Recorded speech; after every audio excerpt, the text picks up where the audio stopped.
أشرف الأنبياء والمرسلين أما بعد فقد قال الله تعالى في القرآن العظيم أعوذ بالله من الشيطان الرجيم بسم الله الرحمن الرحيم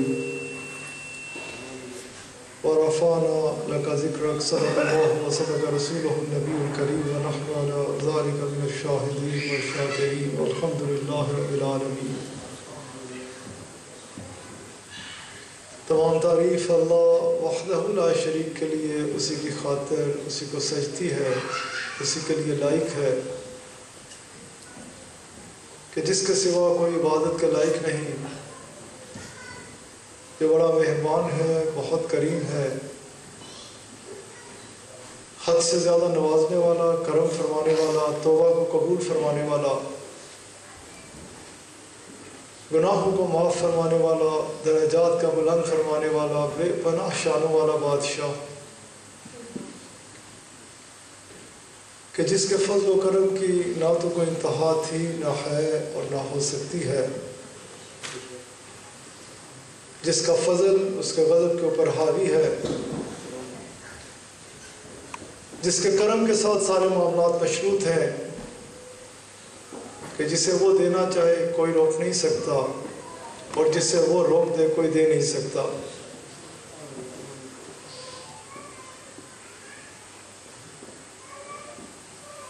اور بے پناہ درود و سلام ہمارے آقا مولا، ہماری جانوں کے بادشاہ، حاضر و ناظر، مختار کل، اللہ کریم کے حبیب صلی اللہ علیہ وآلہ وسلم کی ذات اعلیٰ کے اوپر، کہ جن کے مقام کو، جن کی شان کو اور جن کی حقیقت کو آپ کے رب کے علاوہ کوئی جانتا نہیں، جن پہ درود و سلام بھیجتا ہے تو اللہ کریم، جن کی آنے والی آن کو پہلی آن سے بلند تر فرما رہا ہے تو اللہ کریم، جن کے چہرہ مبارک کو ہر وقت، ہر لحظہ، ہر آن اپنی نگاہوں کا محور و مرکز بنا کے رکھے ہوئے ہے تو اللہ کریم، جن کے ذکر پاک کو خالصتاً آپ ہی کی خاطر بلند فرمانے کا اعلان فرمائے تو اللہ کریم، جن کی اطاعت کو اپنی اطاعت قرار دے تو اللہ کریم، اور جن کی اتباع کو اپنی عبادت، اپنی بندگی قرار دے تو اللہ کریم. اور ہم سب کو چاہیے کہ ہم سب ہر وقت، ہر لحظہ، ہر آن اپنے مولا کریم سے یہی دعا مانگا کریں کہ ہمارے کریم رب اپنے فضل و کرم سے ہم سب کو اپنے حبیب صلی اللہ علیہ وآلہ وسلم کی ایسی کامل اتباع نصیب فرما کہ جو ہم سب کے لیے ذریعہ بن جائے اپنے آقا صلی اللہ علیہ وآلہ وسلم کی خوشنودی کو پاتے ہوئے اپنے رب کی رضا کو حاصل کرنے کا. کہ اس دنیا میں کامیاب وہی ہے، ایک تو ہمارے اندازے ہوتے ہیں نا کہ کیا کامیابی ہے، اپنے اپنے اندازے ہیں، اپنے اپنے خیال ہے کہ شاید میں نے یہ حاصل کر لیا تو میں نے کامیابی حاصل کر لی، میں اس چیز کے پیچھے بھاگا تو میں کامیاب ہو گیا، میں نے وہ اکٹھا کر لیا تو میں کامیاب ہو گیا، میں اس کرسی تک پہنچ گیا تو میں کامیاب ہو گیا.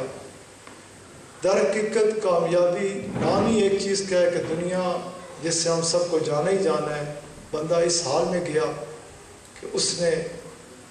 اپنے ایام کو، اپنی زندگی کو اللہ اور اس کے حبیب علیہ الصلوۃ والسلام کے احکامات و فرمودات کے اس انداز سے تابع بسر کیا کہ جب وہ اس دنیا سے گیا تو آگے یہ کیفیت ہے، وہ یہ عالم ہو کہ جو اللہ کریم نے قرآن کریم میں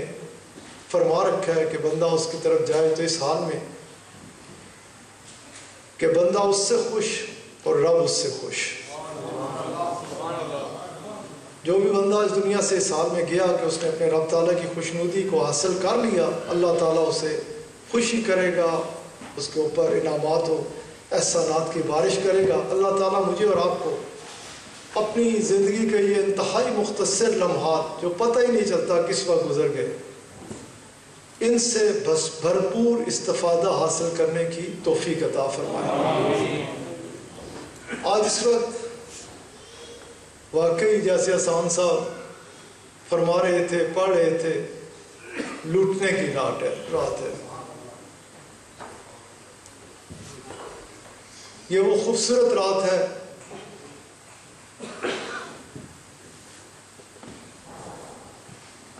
کہ حدیث مبارکہ میں آتا ہے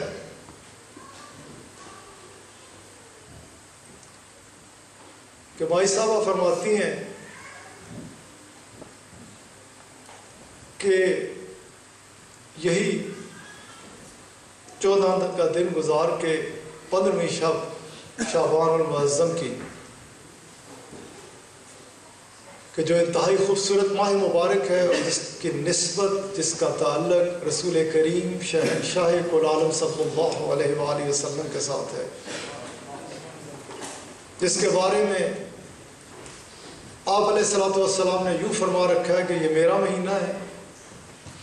اور اسے تمام مہینوں پر ایسے فضیلت حاصل ہے جیسے مجھے ساری کائنات کے اوپر فضیلت حاصل ہے۔ ساری بات نسبتوں کی ہوتی ہے، سارا دار و مداری نسبت کے ساتھ ہے کہ کیسی نسبت نصیب ہوئی۔ سارا یہ تو اللہ کریم نے سارے کا سارا سلسلہ اس طرح رکھ رکھا ہے۔ رات کی کسی رات کو وہ لیلۃ القدر بنا دیتا ہے، کسی رات کے بارے میں ہم رات جس کو اکٹھے ہیں اس انداز سے فضیلت بخش دیتا ہے کہ برکتوں والی رات، رحمتوں والی رات، مبارک رات، دن کو کرم فرمائے تو کسی دن کو جمعے کا دن اسے نوازنا چاہے تو ہم سب کے لیے عید کا دن بنا ڈالے، افضل دن بنا ڈالے، فضیلت والا دن بنا ڈالے، دن ہی کو چنے تو یوم عرفہ بنا ڈالے۔ دن تو اسی کا ہی ہے نا، سورج اسی طرح، جس طرح عام طور پہ کہا جاتا ہے نا کہ بیعت تو ایک ہی جیسے نا سارا سلسلہ، لیکن جس کا وہ انتخاب کر لے، جسے وہ منتخب کر لے، وہ پہاڑ ہوں تو صفا مروہ بن جائے، ان کے درمیان بھاگو، وہ اللہ کی عبادت ہے۔ باقی بڑے بڑے ماؤنٹ ایوریسٹ ہے، K2 ہے، بڑے بڑے پہاڑ، انہوں کے درمیان نسل نال کچھ بھی نہیں، لیکن نسبتوں کی سلسلے ہے، ان پہاڑوں کی نسبت ہے، کوئی ایک اللہ کی برگزیدہ بندی کے ساتھ نسبت ہے۔ اس نسبت کی وجہ سے اللہ تعالیٰ نے ان پہاڑوں کو نواز دیا۔ وہ پتھر اس کی نسبت ہے